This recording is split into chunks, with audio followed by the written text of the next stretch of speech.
very likely that everyone in this room has tried to cook a meal and failed.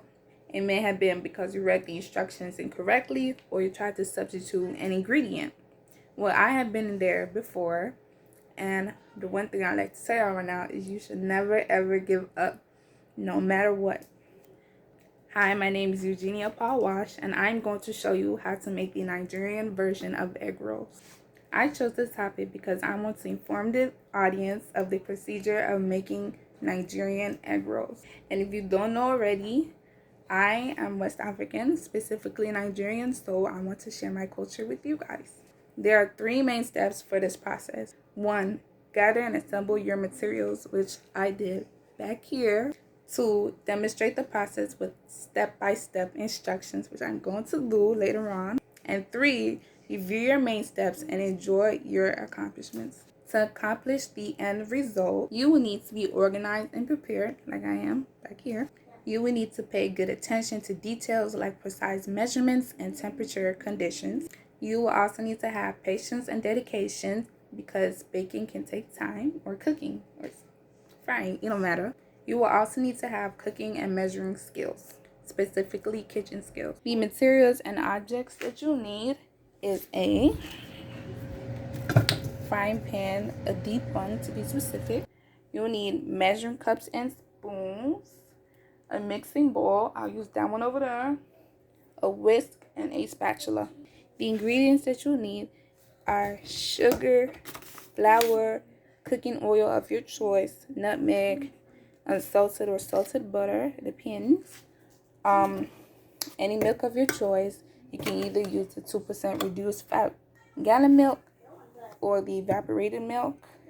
You need baking powder, and you need salt only if you're not using salted butter. And of course, you need eggs. So the first step is to boil some eggs for at least 8 to 15 minutes, or as long as you want. Now you need your large mixing bowl, and I'll be using this bowl. But hold up. Make sure you wash your hands first before you get into the cooking and all that. You can't be cooking with dirty hands, no. So now I'm done washing my hands and patting them dry. So now we'll get to cooking. So now you add 2 cups of flour. You need more milk.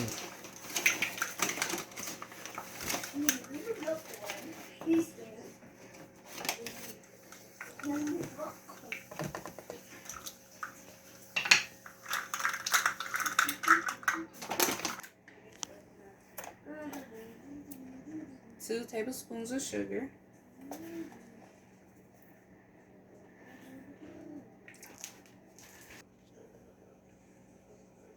1/2 teaspoon of baking powder.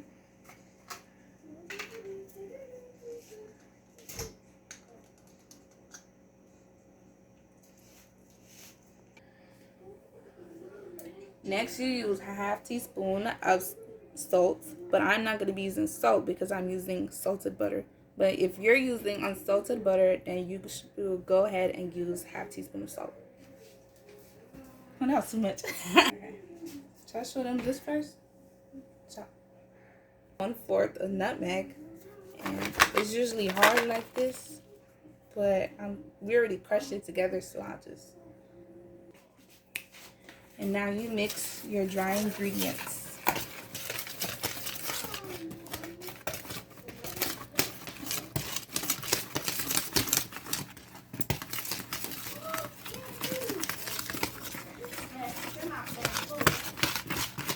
Make sure you get every corner inside.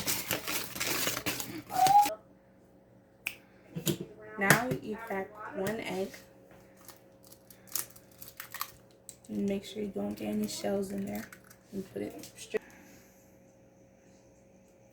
And now I'll be adding my salted butter. You will need 50 grams of butter, which is 3 tablespoons and 2 teaspoons. So this is 1 tablespoon.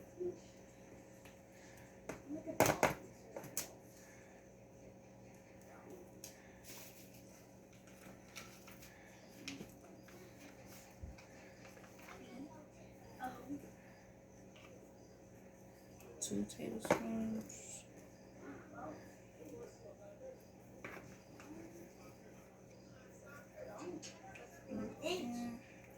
tablespoons. And this is 1 teaspoon. Oh, look.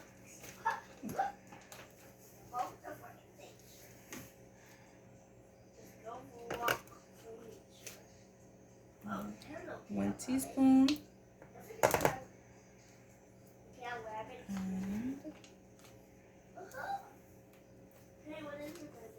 2 teaspoons.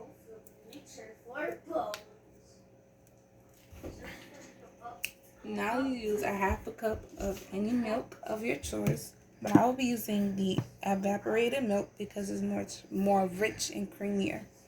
So use 1/2 cup.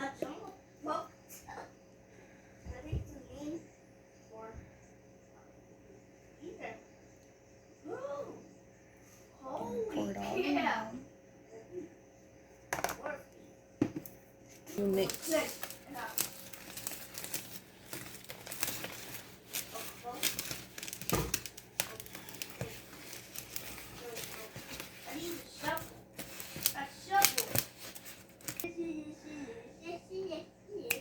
Okay, you should add at least like a little milk along the way until you get the texture that you want. But I don't like using a whisk roll. I'd rather use my hands. But make sure before you use your hand to mix in, make sure that you wash your hands first. So I'll go ahead and wash my hands. Okay.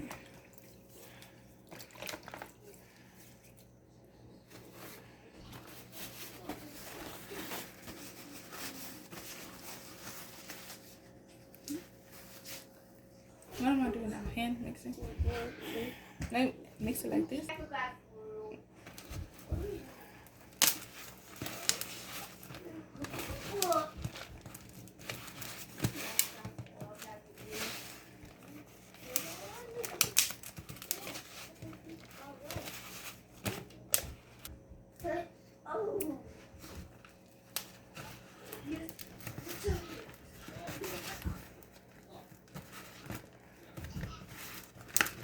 This can be a bit messy, so be careful.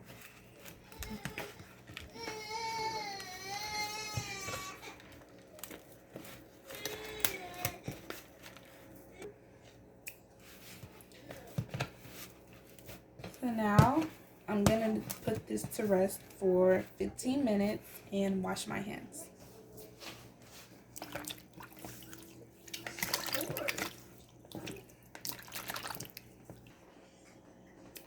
So while the dough is resting in the microwave, I'll put away all the ingredients, make space, and do the dishes, and I'll be right back. So I've already put the eggs in cold water and peeled these eggs, but now I'll show you how to peel this one.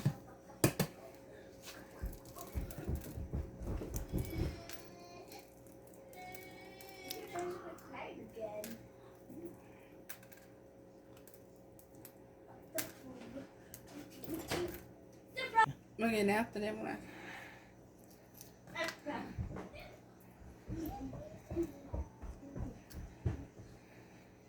Now I'm finished peeling the egg.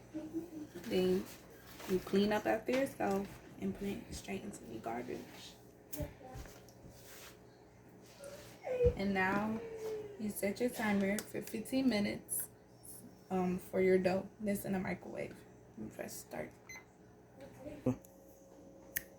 Okay, so the timer already stopped for the dough, and I already started by wrapping the dough around the eggs. And now I'll show you how to wrap it. So first you add a little flour, just a little bit. And in my palm, maybe make sure you stretch it. You take the dough, make sure you get flour on both sides, and you flatten it.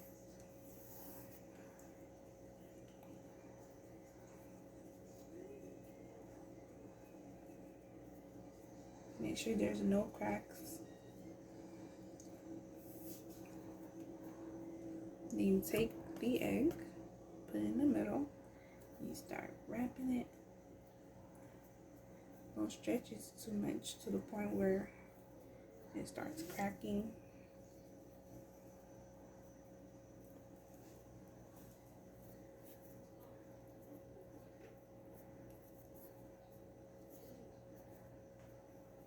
You can pinch it to close the cracks.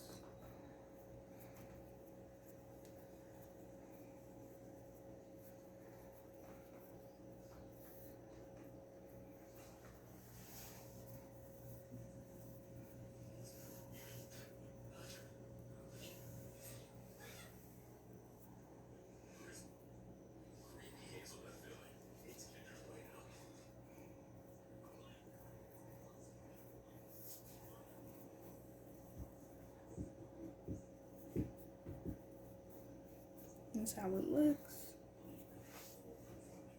Okay. You take the next one and add the flour. Rub it around your palm.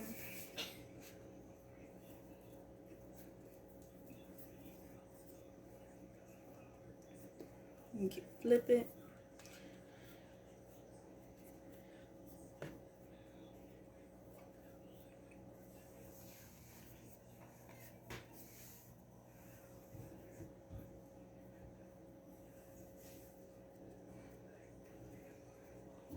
Take the egg.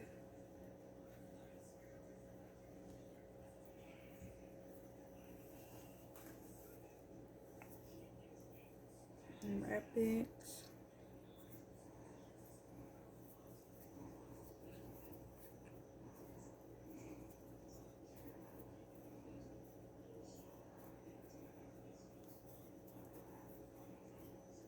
As much as you can.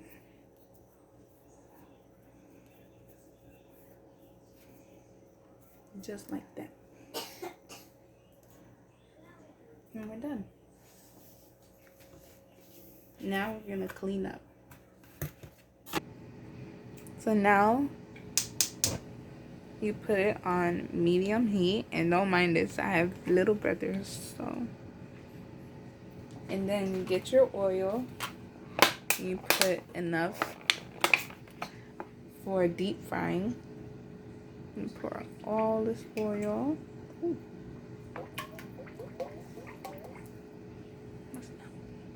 Okay.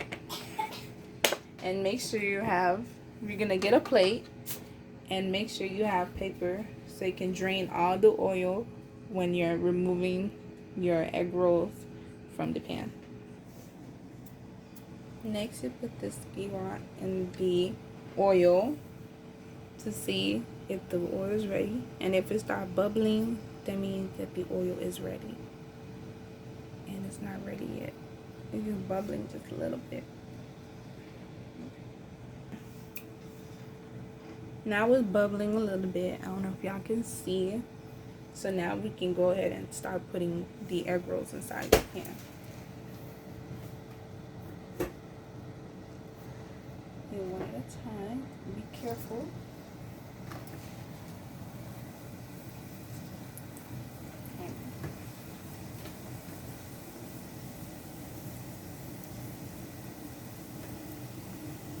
I'm gonna put 4 in right now.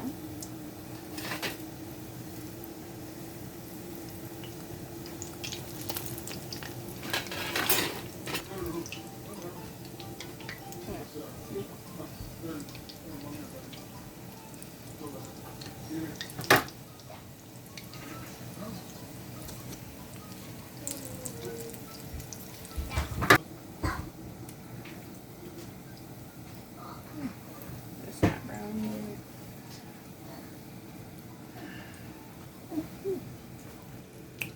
I fried it for 3 to 5 minutes, and now it's golden brown, so I can begin bringing it out. Be careful.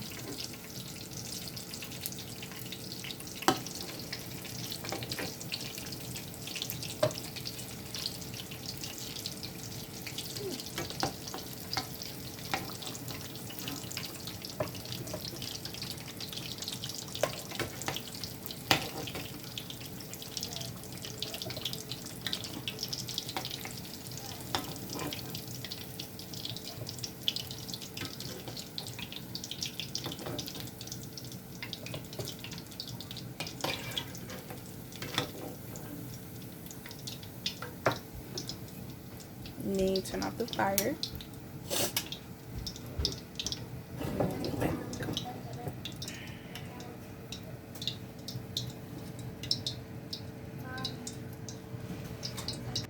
Now this is what it looks like, and we have gathered and assembled our materials, demonstrated the process with step-by-step instructions, and now we're going to review our main steps and enjoy our accomplishment.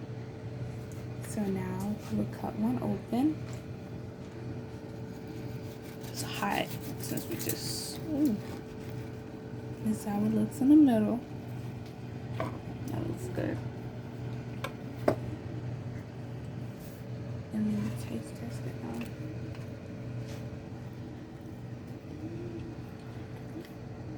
It tastes so good.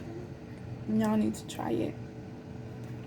One piece of advice that I would like to tell you is that you should never give up, and practice makes perfect. And the tip that I like to say right now is that you should never leave your kitchen when cooking. So it won't burn or nothing will happen to your food when you're not with the food in the kitchen.